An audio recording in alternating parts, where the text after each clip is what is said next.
Hello बच्चों, क्या हालचाल। मस्त एकदम। मैं रोहित कुमार आप सभी को भगत लर्निंग प्लेटफॉर्म पर स्वागत करता हूं। आज हम लेकर के आए हैं वास्तविक संख्या का लेक्चर नंबर 4 और एलसीएम एचसीएफ का पार्ट 3। एलसीएम एंड एचसीएफ का पार्ट 2 में आपने देखा कि यूक्लिड विभाजन देखा, यूक्लिड विभाजन प्रमेय देखा, उससे एचसीएफ याद करना सीखे और उससे किसी भी धन पूर्णांक को किस फॉर्म में व्यक्त करेंगे वो देखे, उसके किसी भी धन पूर्णांक के वर्ग को कैसे व्यक्त करेंगे सो देखे, और किसी धन पूर्णांक के क्यूब को यानी कि उसके घन को किस फॉर्म में व्यक्त कर सकते हैं उसको देखे और सिद्ध करके भी देखे। ठीक है, क्योंकि बोर्ड के एग्जाम में पूछता है सिद्ध करने के लिए, इसलिए हमने सिद्ध करके भी बताया। ठीक है, डिस्क्रिप्शन में लिंक दिया हुआ है, वहाँ से जाकर के आप देख सकते हैं, नहीं देखे तो। ठीक है, और 2 दिन से हम थोड़ा बिजी थे जिसके कारण लेक्चर भी नहीं आ पाया। ठीक है, तो चलिए आज के इस लेक्चर में हम क्या करेंगे, एक अलग विधि से एलसीएम और एचसीएफ को निकालना सीखेंगे। ठीक, तो उसको जानने से पहले जाना होगा कि प्राइम फैक्टराइजेशन क्या होता है, यानी कि अभाज्य गुणनखंड क्या होता है। तो यह एक क्या है, प्रक्रिया है। ठीक है, यह क्या है, प्रक्रिया है। किसी भी भाज्य संख्या को, भाज्य संख्या का क्या है, यौगिक संख्या, कंपोजिट नंबर को प्राइम नंबर के गुणनफल के रूप में व्यक्त करने की क्या है, अभाज्य गुणनखंड एक प्रक्रिया है। किसी भी भाज्य संख्या या यौगिक संख्या को अभाज्य संख्या के गुणनखंड के रूप में व्यक्त करने के लिए, गुणनफल के रूप में। ठीक है ना, तो देखिए कैसे इसको निकालते हैं। सो बचपन में तो निकाले ही हैं, ठीक है, फिर भी हम दिखाते हैं। तो देखिए पूछता भी है, बोर्ड में पूछा हुआ भी है 1-2 बार कि इतना का अभाज्य गुणनखंड निकाले। ठीक है, तो जैसा मैं एग्जांपल में ले ले 156 कह रहा है कि 156 का अभाज्य गुणनखंड निकाले। ठीक है, तो कैसे निकालते हैं देखियो, तो 156 लिख लिए। ठीक है, फिर उसके बाद क्या करते हैं, एलसीएम में जो बचपन वाला विधि करते थे क्या करते हैं, जितना का निकाला था तो सबको एक ही साथ लेते, लेकिन इसमें अभाज्य गुणनखंड में वही काम अलग अलग करते हैं। ठीक है ना, अब क्या कर रहा है, अभाज्य संख्या के रूप में व्यक्त करते हैं। तो अभाज्य संख्या यहाँ पे अभाज्य संख्या से भाग देंगे तो सबसे छोटी क्या होता है 2, तो 2 से भाग देके देखेंगे तो लगने वाला है, क्योंकि का स्थान पर कितना 6 है। तो 2 से लगाएंगे तो 2 7 जा 14, 1 16, 2 8 जा 16 हुआ। फिर 2 से देख रहा है तो लगने वाला है, तो 2 से लगाएंगे, 2 3 जा 6, 1 18, 2 9 जा 18। फिर देख रहा है 2 से अब नहीं लगने वाला है तो 3 से देखेंगे, तो 3 से लगने वाला है, 9 3 12 होता है, तो 3 से लगाएंगे तो 13 हो जाएगा। फिर देख रहा है अब 13 खुद एक अभाज्य संख्या है, तो अभाज्य संख्या में दूसरा से तो लगेगा नहीं, 13 से ही लगेगा तो 1, यानी जब तक यहाँ पे 1 नहीं आया तब तक इसको छोड़ेंगे नहीं, 1 आ जाएगा तो छोड़ देंगे। ठीक है ना, तो अब देखिए इसको हम क्या लिख सकते हैं, यहाँ से 156 बराबर 2 × 2 × 3 × 13। ठीक है, अब पावर चढ़ाएंगे तो जितना बार जो चीज़ आ रहा था उतना पावर, तो 2 के पावर, अब देखिए 1 और 2, 2 को 2 है तो 2 पावर दे दिए, गुने 3 एक ही बार है तो पावर नहीं देंगे कुछ, यानी कि उसका अर्थ है कि 1 उस पर पावर है। ठीक है, गुने 13।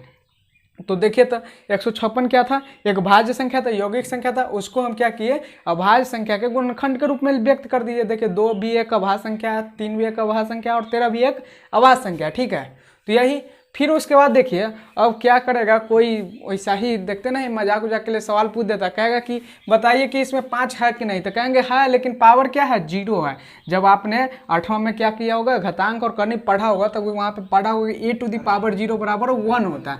इसका अर्थ क्या, किसी चीज़ के पावर 0 कर देंगे ना तो उसका मान क्या हो जाता है, 1 हो जाता है। हम जानते हैं कि किसी चीज़ में 1 से गुना करेंगे तो कोई फर्क नहीं पड़ता है। ठीक है, तो हर चीज में हर कुछ है, लेकिन क्या है, उसके पावर 0 है। तो कोई कहेगा इसमें 5 है कि ना, तो कहेंगे है, लेकिन 5 के पावर क्या है 0 है। तो समझे, इसका कोई मतलब नहीं है, वैसा ही कोई पूछ दे तो इसके लिए ये बता दिए। ठीक, या कहीं पर जरूरत आ जाए तो हम ऐसा कर सकते हैं। ठीक, उसके बाद देखिए एक और दिखाते हैं क्वेश्चन, एक और निकाल के दिखाते हैं 140 का।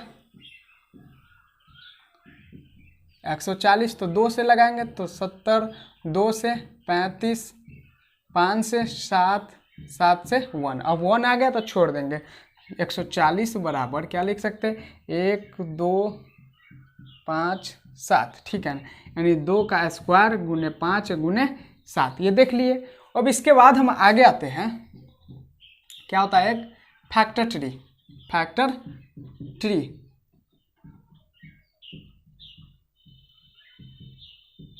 गुणनखंड वृक्ष, ठीक है। क्या? फैक्टर ट्री यानी कि गुणनखंड वृक्ष। तो ये क्या होता है, नाम ही में देखिए ट्री है यानी वृक्ष, वृक्ष में क्या होता है, ब्रांच होते हैं, यानी एक में से क्या करेगा, दो तीन ब्रांच निकल जाएगा, फिर नीचे उस ब्रांच का ब्रांच निकल जाएगा। तो ऐसा ही इसको भी हम ये जो अभाज्य गुणनखंड है इसको वृक्ष के रूप में जब दिखा देंगे तो वही कहलाता है गुणनखंड ट्री, यानी दिखने से लगता है वृक्ष जैसा, इसलिए कहा जाता है गुणनखंड ट्री, ठीक है, फैक्टर ट्री। तो देखिए कैसे, जैसे इसी को व्यक्त करें तो 156 है ना, तो पहले तो क्या करेंगे, यहाँ पे एक बड़ा गोला बनाएंगे और जिसका निकालते हैं उसको यहाँ पे रख देंगे 5 6, और इसमें से क्या करेंगे, 2 ब्रांच निकाल दिए, 2 ब्रांच निकाल दिए, ठीक है। उसके बाद क्या करते हैं, यहाँ पर जितना से भाग देते हैं, जो यहाँ पे ना लिखते हैं, तो ऐसा ही क्या करेंगे, जितना से भाग देंगे वो उसको इस साइड लिखेंगे और जो भागफल में रहेगा उसको इस साइड लिखेंगे, ठीक है। जैसे यहाँ पे लिखते हैं तो देखिए 2 से लगा है, तो 2 से लगाया तो कितना बचा, 78 बचा, 78, फिर यहाँ से 2 ब्रांच निकल जाएगा, फिर इसमें 2 से लगने वाला है तो 2 से लगाएंगे तो यहाँ पे बच जाएगा 39 बच जाएगा। फिर यहाँ पर देख रहा है 3 से लगने वाला है तो 3 से लगाएंगे, यहाँ पे 13 बच जाएगा। फिर क्या करेंगे, 13 से लगाएंगे तो 1 शेष बच जाएगा। जैसा कि यहाँ पे 1 से पर छोड़ देते थे वैसा ही यहाँ पर 1 आ जाएगा तो छोड़ देंगे, ठीक है। फिर इसको भी कहेगा लिखने के लिए उसी फॉर्म में, तो 156 बराबर देखिए ये साइड रहेगा उसको गुना के लिखेंगे, तो 2 गुने 2, 2 को 2 है तो इसको डायरेक्ट 2 का स्क्वायर लिख सकते हैं, गुने 3 गुने 13, ठीक है। तो ये सब बोर्ड में पूछ देता है कि गुणनखंड वृक्ष निकालिए, इसका दिखाइए, या इससे क्या करता है, एक अच्छा क्वेश्चन ये पूछता है कि आपको क्या करेंगे, फिल इन द ब्लैंक्स दे देगा और कहेगा कि बताइए कि इसका आंसर क्या होगा, ठीक है। जैसे कि हम मिटा दे,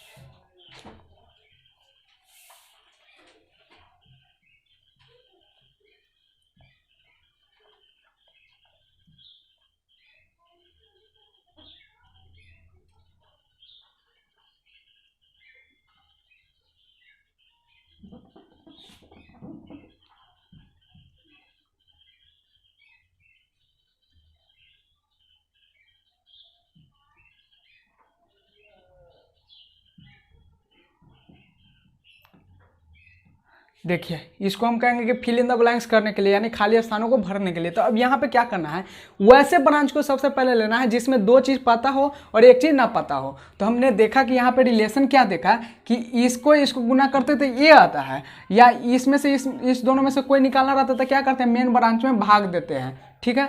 तो वैसे ब्रांच को लेंगे जिसमें 2 चीज़ दिया हो, तो ये देख रहा है ये ब्रांच में क्या है, 2 चीज़ दिया हुआ है, एक ये और एक ये, ठीक है। तो ये क्या है, ये मेन ब्रांच दिया हुआ है और ये उसका ब्रांच का ब्रांच यानी सब ब्रांच है, ठीक है।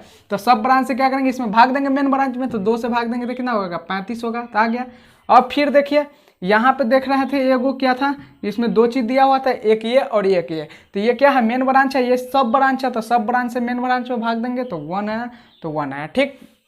फिर देखिए यहाँ पे अब इसको निकालेंगे, किसको, इसको निकालेंगे, यहाँ पर कुछ छूट गया है, ठीक है।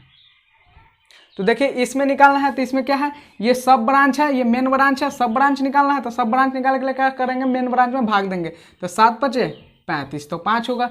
फिर अब देखिए यहाँ पे, तो यहाँ पे हमको 2 चीज़ पता है और ये निकालना है, तो दोनों क्या है, सब ब्रांच दिया हुआ है, तो मेन ब्रांच पूछा है, तो दोनों में क्या करेंगे, गुना कर देंगे, तो 140, ठीक है। तो ऐसा ही छोटा छोटा क्वेश्चन रहता है, देख लिए, ठीक है। तो यहाँ पर आपने एक चीज़ ऑब्जर्व किया होगा कि जैसे 156 को लिखे तो 2 के स्क्वायर गुने 3 गुने 13 के ही रूप में लिख सकते हैं। इसके क्रम को केवल अदला बदली हम कर सकते हैं, जैसे इसको 3 गुने 2 के पावर 2 गुने 13 लिख सकते हैं, यानी क्रम को अदला बदली कर सकते हैं, लेकिन कि दूसरा चीज़ नहीं लिख सकते, या इसके पावर कम को नहीं लिख सकते। यानी कभी भी 156 को हम अभाज्य संख्या के रूप में, अभाज्य संख्या का गुणन गुणनफल के रूप में लिखेंगे यानी उसके प्रोडक्ट के रूप में लिखेंगे तो हमेशा हम ऐसा ही आएगा, दो आएगा, एक 3 आएगा और एक 13 आएगा, इसके अलावा दूसरा नहीं आएगा। आपके माइंड में अगर सवाल होगा कि क्या करेंगे हम इस 2 को एक साथ कर दें तो कितना होगा 4 गुने 3 गुने 13, तो इसके में तो 4 आ गया। तो 4 क्या है, भाज्य संख्या ना, लेकिन क्या करें अभाज्य संख्या के रूप में व्यक्त करना, तो कभी भी अभाज्य संख्या करेंगे तो 4 का क्या 2 गुने 2, फिर तो वही आ गया।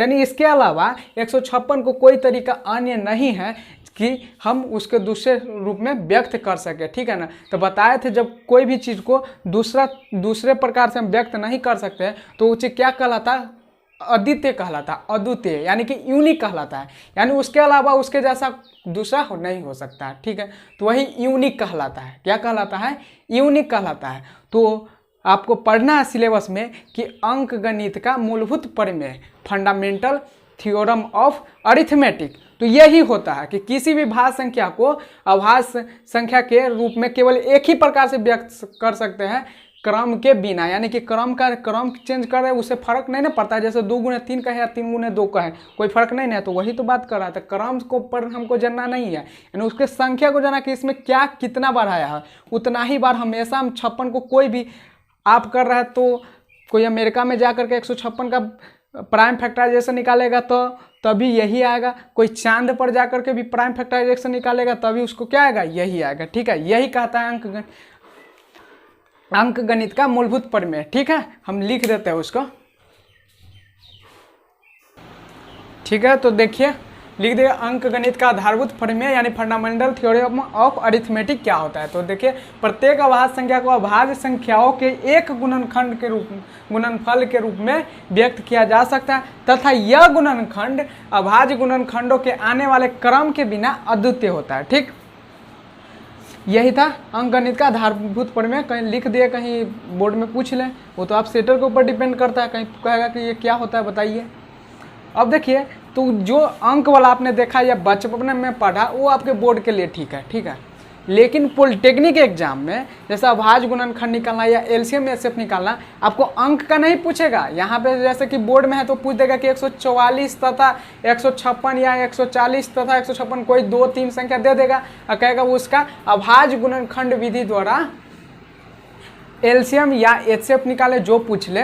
लेकिन पॉलिटेक्निक में उसको अलजेब्रा के टर्म में देगा, जैसे कि ये हम ले लिए हैं x के पावर 6 + 1 x के पावर 4 - 1, पूछ देगा कि इसका एलसीएम निकाले या इसका एचसीएफ निकाले, ऐसा सवाल पूछता है। और प्रत्येक साल पॉलिटेक्निक में एक एक क्वेश्चन यहाँ से पूछता है, ठीक है ना। वास्तविक संख्या से यहीं से सवाल पूछता है कि अभाज्य गुणनखंड विधि से क्या करना है, एलसीएम या एचसीएफ निकालना। लेकिन वो दिया रहता है अंक नहीं, अंक देगा तो एकदम आसान है, तो सब बना लेगा, लेकिन देता है कैसा, ऐसा में देता है, ठीक है। तो पहले तो अभी तो हम अभाज्य गुणनखंड दिखे हैं, तो अभाज्य गुणनखंड इसका निकाल के दिखाते हैं। तो अभाज्य गुणनखंड का अर्थ मेनली हमने क्या देखा, उसको खुंडी खुंडी तोड़ देना, क्या कर देना, उसको खुंडी खुंडी तोड़ देना। उसके अलावा उसके में ऐसा तो भाग में तोड़ देना कि उसके बाद उसको तोड़ नहीं सकते, ठीक है।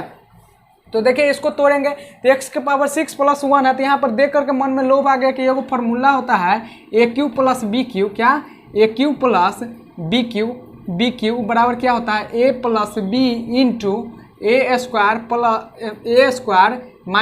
AB + B² होता है ना। तो ये देखिए इसको अगर हम AQ + BQ के फॉर्म में लिख सकते हैं, क्योंकि x का स्क्वायर का होल क्यूब कर दिए और +1 का क्यूब कर दिए, यानी कि a के जगह पर हम x² ले लिए और b के जगह पर 1 ले लिए, ठीक है। तो एक a + b, तो a के जगह पर x² और +1 इंटू a², तो a के जगह पर क्या है x² का स्क्वायर यानी x के पावर 4 और माइनस AB, तो a के जगह पर x² और b के जगह पर 1, तो यानी x² × 1 कितना x²।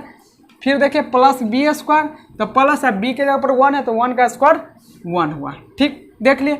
अब देखिए इसके बाद इसको भी नहीं तोड़ सकते हैं, इसको तोड़ेंगे तो गुणनखंड नहीं होगा। जैसे a² + b² बराबर लिख भी लीजिएगा कि a + b का होल स्क्वायर -2ab या a - b का होल स्क्वायर +2ab। तो वहाँ पे देख रहे हैं ना क्या गुणनखंड नहीं है, प्लस माइनस आ जा रहा है, बाद में जो टर्म आ रहा है क्या आ जा रहा है, a + b का होल स्क्वायर -2ab आ रहा है, 2ab आ रहा था। ये गुणनखंड में नहीं ना आ गया, जोड़ घटाव के रूप में आ रहा है, लेकिन हमको व्यक्त किसके रूप में करना, गुणनखंड के रूप में, इसलिए अब ये नहीं टूट सकता है, ठीक। फिर यहाँ पर देख रहे हैं, तो यहाँ पर देख रहे हैं यहाँ पर भी कोई ऐसा तरीका नहीं है जो नहीं तोड़ पाएंगे, जब आगे बीजगणित में पढ़िएगा, ठीक है ना। यहाँ पे डिस्क्रिमिनांट क्या है, निगेटिव है, ठीक है। जब डिस्क्रिमिनांट निगेटिव होता है ना, इसका अर्थ है कि आपको सिलेबस में नहीं पढ़ना है। वह एक बताए थे ना कि रूट के अंदर कभी निगेटिव नहीं होना चाहिए, तो ऐसा ही क्या होता है, रूट डिस्क्रिमिनांट डी बराबर बी स्क्वायर माइनस 4ac पढ़े भी होइएगा हल्का, या इसमें अलजेब्रा में पढ़ना है, वहाँ पे क्लियर हो जाएगा एकदम, ठीक है, कि कहा है इसको अब नहीं तोड़ सकते हैं, ठीक। तो यही हो गया, कह देगा कि इसका अभाज्य गुणनखंड से व्यक्त करने के लिए, तो यही हो जाएगा, ठीक। फिर देखिए अब इसका हम कर रहे हैं, तो इसको x के पावर 4 माइनस 1 है, तो मन में देख करके एक लोभ आ गया हो कि ये फॉर्मूला होता है, इसको आपने त्रिकोणमिति में बढ़िया से यूज किए है ना, बहुत वीवीआई फॉर्मूला है। A square minus B square बराबर A plus B into A minus B, यानी X square minus Y square बराबर X plus Y into x minus Y, ठीक है। तो देखिए x प्लस 4 माइनस 1 है, तो इसको हम ऐसे लिख सकते हैं, x का स्क्वायर माइनस 1 का स्क्वायर। अब देखिए ए स्क्वायर माइनस बी स्क्वायर हो गया, ए के जगह पर ये है और बी के जगह पर 1 है, ठीक है। तो ए प्लस बी, तो x square plus 1 into x minus y, तो एक्स के जगह पर क्या है, एक्स स्क्वायर माइनस वाई के जगह पर 1, तो 1। फिर अब देखिए, फिर एक बार और टूटेगा, क्योंकि यह कितना है, एक्स स्क्वायर है माइनस ये 1 का स्क्वायर है, यानी कि ए स्क्वायर माइनस बी स्क्वायर फिर से है, तो A plus B into A minus B. अब ये नहीं टूटने वाला है, तो इसको नहीं तोड़ेंगे, तो x square plus 1 into x plus 1 into x minus 1। तो अगर इसका अभाज्य गुणनखंड हम तोड़े एक्स के पावर 4 माइनस 1 का, तो उसका कितना होगा, ये होगा। इसके बाद अब इसको टुकड़ा नहीं कर सकते, ठीक है। तो वो तो नॉर्मल संख्या था, लेकिन पॉलिटेक्निक का तैयारी करते हैं तो ये आपको जानना जरूरी है, ठीक है। हम दिखाएंगे आज बहुत सारे सवाल दिखाएंगे, हर एक साल कहे ना एक सवाल पूछा हुआ है, यहाँ से एलसीएम और एचसीएफ निकाल सभी को दिखाएंगे, ठीक है। तो आगे चले। अब देखिए तो क्या है कि एचसीएफ और एलसीएम का, तो एचसीएफ का मेरे विचार से ख्याल से होना चाहिए मेथड नंबर 4 और एलसीएम का 3, ठीक है, जितना हम बताए मेथड उसमें। तो देखिए क्या है, मेथड 3 हम कॉमनली लिख दिया, तो क्या कहते हैं, प्राइम फैक्टराइजेशन मेथड, क्या प्राइम फैक्टराइजेशन मेथड, या हिंदी में कहते हैं अभाज्य गुणनखंड विधि, इसे कहेगा निकालना। तो इसमें क्या करते हैं कि जो एलसीएम होता है ना, एलसीएम में क्या कहते हैं, अधिक पावर को लेते हैं, किसको लेते हैं, अधिक पावर को, यानी कि घात जिसका अधिक हो, ठीक है। और एचसीएफ में लेते हैं, एचसीएफ में कम पावर को, किसको, कम पावर को, ठीक है ना। पावर का मतलब उसके पावर, सब तो पावर ही बोलते होइएगा, ठीक है, घात कौन बोलते होइएगा। तो देखिए जैसे क्वेश्चन पूछता है, ये बोर्ड में पूछता है, ठीक है ना, बोर्ड के लिए ये सब जरूरी है, ध्यान दीजिएगा। क्या करा क्वेश्चन नंबर 1 में, जैसे कि कह रहा है कि 156 तथा 140 का एलसीएम तथा एचसीएफ ज्ञात करें, किससे, अभाज्य गुणनखंड विधि द्वारा, ठीक है। कहेगा कि find the LCM and HCF of x 156 and 140 using prime factorisation method. तो देखिए कैसे हम यूज करेंगे, तो 156 और 140 का, तो पहले तो हम क्या करेंगे, प्राइम फैक्टराइजेशन निकाल लेंगे, ठीक। तो प्राइम फैक्टराइजेशन अभी जस्ट थोड़ा देर पहले देखे हैं, तो डायरेक्ट हम लिख दिए 156 बराबर कितना आया था, 2 का पावर 2 का स्क्वायर गुने 3 गुने 13। अब 140 बराबर 2 का स्क्वायर गुने 5 गुने 7।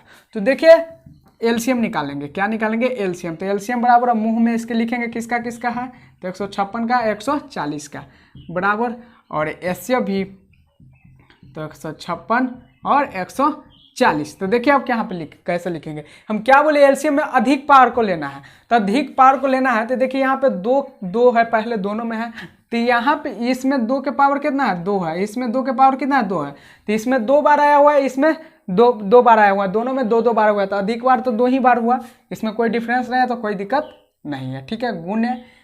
अब देखिए 3 है, तो 3 इसमें 1 बार है, इसमें 0 बार है, तो अधिक बार कौन हुआ, 1 बार ना, 0 और 1 में अधिक बार कौन हुआ, 1 बार, तो 3 लिखेंगे, ठीक है, गुने 7 5 है, तो 5 इसमें 1 बार आया हुआ है, इसमें 0 बार आया हुआ, तो 1 बार और 0 बार में सबसे अधिक बार कितना बार हुआ, 1 बार, तो 1 5 लिखेंगे, गुने अब 7 है, तो 7 इसमें 1 बार आया हुआ, इसमें 0 बार आया हुआ, तो अधिक बार कितना हुआ, 1 बार ना, तो 7 गुने 13, तो 13 इसमें 1 बार आया हुआ है, इसमें 0 बार आया हुआ है, तो 13, और उसके बाद इसको गुना करके लिख लीजिएगा, ठीक है ना।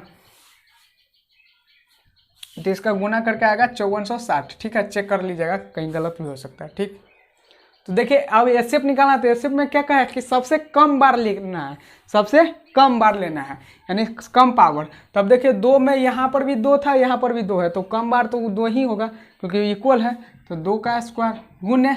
अब देखिए यहाँ पे 3 पर 3 के, तो यहाँ पे 1 बार है, यहाँ पे 0 बार है, तो कम बार कितना हुआ 0 बार ना, तो 3 के पावर कितना 0, तो 3 के पावर 0 क्या हो जाता है 1, यानी इसका अर्थ है 3 को नहीं लेंगे। ठीक, फिर देखिए 5 है, तो इसमें 1 बार है, इसमें 0 बार, तो कम बार कितना हुआ 0 बार, तो यानी 5 के पावर 0 तो 1 हो जाता है, इसलिए नहीं लेंगे। फिर 7 इसमें 1 बार, इसमें 0 बार, तो 0 हो जाता है, तो फिर नहीं लेंगे। 13 इसमें 0 बार हो जाता है, तो नहीं लेंगे। ठीक है, तो यही हुआ 2 का स्क्वायर, यानी कि 4 आंसर हुआ। समझ में आया? समझ में कोई दिक्कत होगा तो वीडियो को समझ आया ना, थोड़ा बैक कर लीजिएगा, फिर से देख लीजिएगा। ठीक, इसीलिए तो रिकॉर्डेड फॉर्म में डालते हैं। इसके आगे और एक 3 वाला दिखाते हैं, 3 को संख्या। ठीक है, तब देखिए कितना का 12, 15 तथा 21 का एलसीएम तथा एलसीएम निकालना अभाज्य गुणनखंड विधि, यानी कि प्राइम फैक्टराइजेशन मेथड से। ठीक है, तो देखिए कैसे निकालेंगे। 12 का पहले प्राइम फैक्टराइजेशन निकालेंगे, तो सबसे छोटा अभाज्य संख्या 2 से भाग देंगे, तो 2 से लगने वाला है, तो 2 छक्का 12, फिर 2 से देंगे तो 2 तिहाई 6 और 3 इकाई 3। थोड़ा स्पीड इसलिए चल रहा है क्योंकि ये सब आप लोग बचपन से पढ़े हुए हैं, तो ये सब एकदम अच्छा से आता होगा। ठीक है, तो 3 से यहाँ पे 2 से नहीं लगने वाला, तो 3 5 15, फिर 5 से 1, यहाँ पे 3 से लगने वाला है, 3 7 21, 7 और 1। यहाँ पर देखिए कि 12 बराबर क्या आया 2 का स्क्वायर गुने 3। अब डायरेक्ट लिखे ना, 2 था इसलिए पावर 2 लगा दिए, 1 3 था पावर 1 लगा दिए। ठीक, यहाँ पर देखिए 15 का, तो 3 गुने 5, यानी 1 3 था 1 5 था, 21 में 1 3 है और 1 7 है।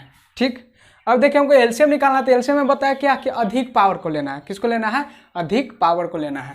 तो यहाँ पर देखिए 2 पहले देखते हैं, सबसे छोटा 2 आया हुआ है, तो 2 इसमें 2 बार आया हुआ है, इसमें 1 बार आया हुआ, 0 बार आया हुआ है, इसमें भी 0 बार आया हुआ। तो अधिक बार कितना बार 2 बार, कितना बार 2 बार, यानी कि पावर 2 लेना है, 2 के पावर 2 लेना है। ठीक है, गुने अब 3 भी आया हुआ, तो 3 का देखिए इसमें कितना बार है 1 बार, इसमें 1 बार, इसमें भी 1 बार, तो अधिक बार कितना बार हुआ 1 बार ना, तो 1 3 लिया। ठीक है, फिर देखिए अब 5 को, तो 5 इसमें कितना है 1 बार, इसमें कितना बार 0 बार, इसमें कितना है बार 0 बार, तो अधिक बार कितना हुआ 1 बार ना, 0 और 1 में कितना बार 1 बार ना अधिक हुआ, तो इसलिए 5 ले लिए। फिर 7 देख रहे हैं, तो इसमें 1 बार, इसमें 0 बार, इसमें 0 बार, तो अधिक बार कितने बार हुआ है 1 बार ना, तो 7 ले लिए। फिर इसको अब गुना कर दीजिए, तो गुना करने में क्या कीजिएगा हमेशा 2 और 5 को ले लीजिएगा, क्योंकि 2 और 5 मिलकर क्या बना देता है 0 बना देता है। 1 2 1 5 0 बना देता है, और 0 को लास्ट में लिख देंगे तो कैलकुलेशन आसान हो जाता है। तो यहाँ पे 2 2 है, 1 5 है, तो 1 2 इसमें से निकाल देंगे, 1 5 निकाल के, तो 1 0 बन गया। ठीक, अब 1 2 बचा, तो 2 3 6 6 7 42। देखिए कितना आसान हो गया कैलकुलेशन करना। 1 2 और 1 5 हमेशा जुगाड़ कीजिएगा कि 1 2 1 5 मिल जाए। 1 2 और 1 5 मिल करके 0 बना देता है, तो उससे तो वैसा ही 2 गो टर्म खत्म हो गया, गुना करने का झंझट खत्म। ठीक, फिर देखिए एचसीएफ निकालना, तो ऐसे में क्या सबसे कम बार लेते हैं, तो 2 यहाँ पे 2 बार आया हुआ है, यहाँ पर कितना बार आया हुआ है 0 बार, यहाँ पर कितना बार आया हुआ है 0 बार, तो सबसे कम बार कितना बार आया हुआ है 0 बार, सबसे कम बार कितना बार 0 बार, तो यानी 0 बार आया हुआ है, इसका अर्थ है कि हम नहीं लेंगे। ठीक, क्योंकि 2 के पावर 0 लिखेंगे ना तो 1 हो जाता है। ठीक, अब देखिए 3 का देख रहे थे, यहाँ पे 1 बार, यहाँ पे 1 बार, यहाँ पे 1 बार, तो सबसे कम बार कितना बार आया हुआ है 1 बार, तो 1 गुने। अब 5 के बारे में देखें, तो यहाँ पे 0 बार आया हुआ है, यहाँ पे 1 बार आया हुआ है, यहाँ पे 0 बार आया हुआ है, तो कम बार कितने बार आया हुआ है 0 बार, यानी कि नहीं लिखेंगे। फिर 7 को देख रहे हैं, तो यहाँ पे 1 बार आया हुआ है, यहाँ पे 0 बार आया हुआ है, यहाँ पे 0 बार, तो सबसे कम बार कितना बार आया हुआ है 0 बार, इसका अर्थ है नहीं लिखेंगे, तो यानी इसका एचसीएफ इतना ही होगा। ठीक है, तो यही मेरा एलसीएम रहा। ठीक है, अब दिखाते ये नॉर्मल वाला हुआ, अब एक उन दोनों पर प्रैक्टिस करा दी, आपको केवल विधि समझाना था कि इसमें कहीं कन्फ्यूजन होगा तो क्लियर हो गया होगा। ठीक है, और ये सब तो आप लोग बचपन से ही पढ़े, तो इस पर ज़्यादा टाइम वेस्ट करने की ज़रूरत नहीं है। ठीक, अब हम क्या करते हैं पॉलिटेक्निक को सवाल को दिखाते हैं। ठीक है, कैसे पूछता है सो देखिएगा, धागा खुल जाएगा खोपड़ी का। अब देखिए ऐसा सवाल पॉलिटेक्निक में पूछता है, देखिए कितना मज़ेदार है, देख करके तो समझिए रहे हैं। क्या कह रहा है कि 2017 में पूछा हुआ है पॉलिटेक्निक में कि 8 गुने x के power 5 minus x Q plus x तथा 28 इंटू एक्स के पावर 6 प्लस 1 का एचसीएफ क्या होगा, यानी मासा क्या होगा, और ऑप्शन 4 दिया हुआ है। आप पढ़ के जाते कैसा अंक वाला, 140 का 156 का निकालिए। तो ऐसा पढ़ के जाते तो ये कब कैसे बनता, ठीक है ना। तो देखिए यहाँ पर सबसे पहले हम क्या करते हैं, अभाज्य गुणनखंड करते हैं। तो इसको भी क्या करेंगे, गुणनखंड करेंगे। तो क्या है 8 इंटू एक्स के power 5 minus x Q plus x.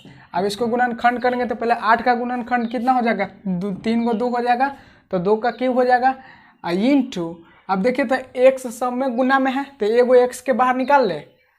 गुणनखंड करना आता होगा क्योंकि आपने अलजेब्रा 8वां में पढ़ा, 9वां में पढ़ा और 10वां में पढ़ने वाला है, और 10वां में हमसे पढ़िएगा, ठीक है। तो सब क्लियर हो जाएगा, ठीक। तो x है तो x को बाहर निकालिए। तो इस यहाँ पे कितना 4 गो x बच गया, यानी x के पावर 4 माइनस यहाँ से क्या किए हम निकाल लिए एक को, तो 2 बच गया। तो एक्स स्क्वायर प्लस 1 बच गया, ठीक है। फिर उसके बाद अभी थोड़ी देर पहले देखे थे तो बताया था कि इसका डिस्क्रिमिनेंट क्या हो जाता है, निगेटिव आ जाता है, यानी इसके बाद अब सोल्व नहीं कर सकते, बताएंगे, पढ़ना है डिस्क्रिमिनेंट। तो 28 इंटू एक्स के पावर 6 प्लस 1 है। अब इसको फिर तोड़िए तो 28 को तोड़िए, तो 4 7 28 होता है ना, तो 2 का स्क्वायर इंटू 7 इंटू अब ए क्यू प्लस बी क्यू पर है, अभी हम थोड़ा देर पहले तोड़े हैं, तो A plus B into A square minus A B plus B square. यानी इसका अभी थोड़ा देर पहले दिखा है कि एक्स के पावर 6 प्लस 1 का इतना एक्सप्रेशन होता है, थोड़ा देर पहले इसीलिए इसी को लिए थे, ठीक है ना, ठीक। तो हम अब चले, अब एचसीएफ हम निकाल रहे हैं। तो एचसीएफ का मतलब बताया कि क्या, जो सबसे कम बार आया है। तो इसमें दो बार आया हुआ है, इसमें 3 बार आया हुआ था, कम बार कितना 2 बार, तो 2 का स्क्वायर गुण है। अब 7 इसमें 1 बार आया हुआ है, इसमें 0 बार तो नहीं लेंगे। एक्स इसमें 1 बार आया हुआ है, इसमें 0 बार तो नहीं लेंगे। अब यहाँ पर आइए तो देख रहे हैं एक्स स्क्वायर प्लस 1 इसमें 1 बार आया हुआ है, लेकिन इसमें 1 बार भी नहीं आया हुआ है। लेकिन इतना है एक्स के power 4 minus x square minus plus 1, इसमें भी 1 बार आया हुआ है, इसमें भी 1 बार आया हुआ है, तो इसको लेंगे 1 बार आया हुआ तो एक्स के power 4 minus x square plus 1। अब देखिए तो ये ऑप्शन मिलाइए तो ये कहीं पे है, तो 2 का स्क्वायर 4, तो 4 गुने एक्स के power 4 minus x square plus 1, यानी ऑप्शन ए सही रहा, ठीक है। अब देखिए इसको खुद से सोल्व कीजिए, वीडियो को पॉज करके हम बताते हैं, ठीक है। तो देखिए फिर यहाँ पर भी क्या करेंगे, काड़ा की मासक क्या होगा, बोल रहे ना कि प्रत्येक साल एक क्वेश्चन पूछा हुआ है, 2016 में ये पूछा हुआ है।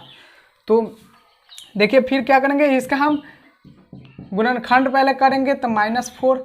देखिए गुणनखंड करने के लिए हम एक ट्रिक बता देते हैं अभी, लेकिन जब हम पढ़ाएंगे तो बताएंगे गुणनखंड करना। तो एक A X square plus B X plus C, यही ना होता है द्विघात समीकरण। तो द्विघात समीकरण होता है तो ये अगर यहाँ पर देखना है, किस पर देखना है, यहाँ पर चिन्ह को देखना है, ऐसा ही ना रहता है, ठीक, माने जनरल फॉर्म में। तो यहाँ पर चिन्ह देखना है, अगर ये चिन्ह यहाँ पर का चिन्ह हुआ, यहाँ पर का चिन्ह अगर पॉजिटिव है तो समझ जाइएगा इस दोनों का गुना करने पर एसी होता है ना, तो एसी को 2 भाग में तो तोड़ना पड़ता है, लेकिन दोनों को क्या तोड़ेंगे, या तो 2 माइनस के रूप में तोड़ेंगे, नहीं तो 2 प्लस के रूप में तोड़ेंगे। यहाँ पे तोड़ना पड़ता है ना, इस तोड़ करके बी लाना पड़ता है, तो या तो 2 माइनस के रूप में तोड़ेंगे, नहीं तो 2 प्लस के रूप में तोड़ेंगे, ठीक है। और यहाँ पर अगर ठीक है, और यहाँ पर अगर प्लस दिया हुआ है और यहाँ पर प्लस है, तो दोनों को समझ जाएंगे क्या, किसके रूप में तोड़ना है, प्लस के रूप में। यहाँ क्या दिया रहेगा, प्लस दिया रहेगा, अगर यहाँ माइनस दिया रहेगा तो हम समझ जाएंगे क्या करना है, दोनों को माइनस के रूप में तोड़ना है, समझ में आया।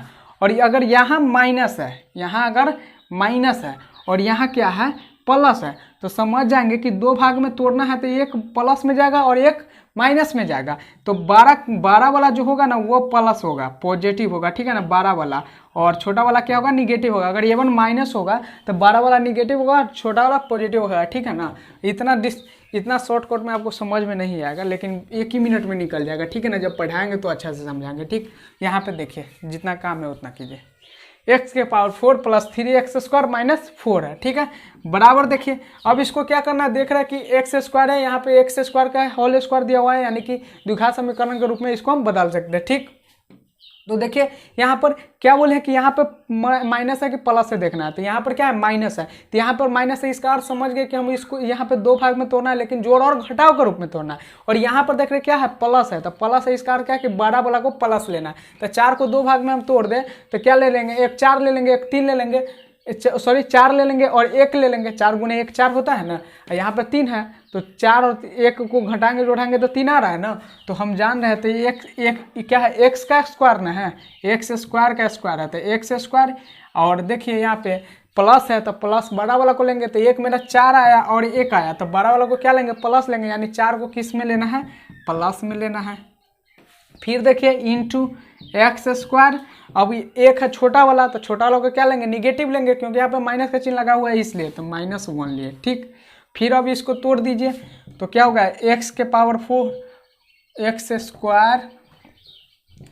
स्क्वायर प्लस 4 इंटू, अब ये क्या है, टूटने वाला है, ये नहीं टूटने वाला था लेकिन ये टूटने वाला है, A square minus B square पर, तो x plus 1 into x minus 1 टूट गया, अब नहीं टूटने वाला है। फिर अब दूसरा को लेते हैं इसको, तो कितना, एक्स के power 4 plus 2 x square minus 3। ठीक, अब देखिए यहाँ पे तोड़ेंगे इसको तो फिर ये एक्स स्क्वायर का स्क्वायर है तो यानी एक्स स्क्वायर हो गया। ठीक, अब यहाँ पर देख रहे हैं माइनस फिर से है तो ये हम समझ गए कि माइनस है तो फिर से एक प्लस होगा एक माइनस होगा, एक क्या होगा, प्लस होगा और एक माइनस होगा। ठीक है, और यहाँ पर प्लस है, इसका अर्थ है कि बड़ा वाला को प्लस लेना है, तो 3 में क्या करेंगे, 1 को घटाएंगे तो 2 आ जाएगा ना, तो 3 और 1 लेंगे, 3 और 1 लेंगे, पर बड़ा वाला यहाँ पे प्लस है, इसका अर्थ है बड़ा वाला को प्लस लेंगे तो यानी +3 लिखेंगे। ठीक है, फिर एक्स स्क्वायर हुआ, अब छोटा वाला को क्या लिखेंगे, माइनस, तो 1 है तो -1 हुआ। अब फिर देखिए इसको तोड़ सकते हैं, ये नहीं टूटेगा ये टूटेगा, तो x square plus 3 into x plus 1 into x minus 1। आप देखिए एचसीएफ निकालते कैसे, तो एचसीएफ बराबर जो कम बार आया हुआ तो इसमें एक्स स्क्वायर प्लस 4 है लेकिन इसमें नहीं है तो उसको नहीं लिखेंगे, इसमें ये एक्स स्क्वायर प्लस 3 है लेकिन इसमें नहीं है तो नहीं लिखेंगे, यहाँ पर एक्स प्लस 1 एक बार है, यहाँ पर भी एक बार है तो लिखेंगे एक्स प्लस 1 इंटू यहाँ पर क्या है, एक्स माइनस 1 एक बार है, यहाँ पर भी एक बार है तो लिखेंगे तो एक्स माइनस 1। और फिर देखिए ये देखिए तो इस फॉर्म में है, इस फॉर्म में ऑप्शन नहीं है यानी कि गुना करके दिया हुआ है तो गुना कर लेंगे तो x A plus B into A minus B क्या होता है, x square minus B square, यानी 1 का स्क्वायर 1, तो एक्स स्क्वायर -1 होगा। ठीक है, देखें और दिखा,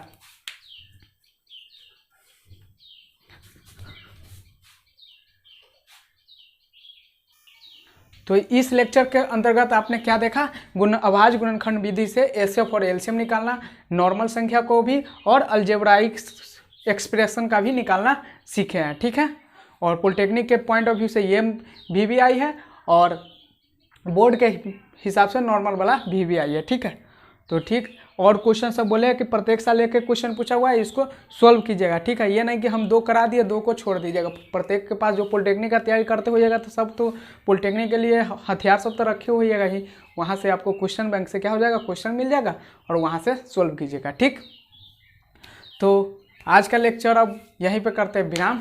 take care yourself and good bye.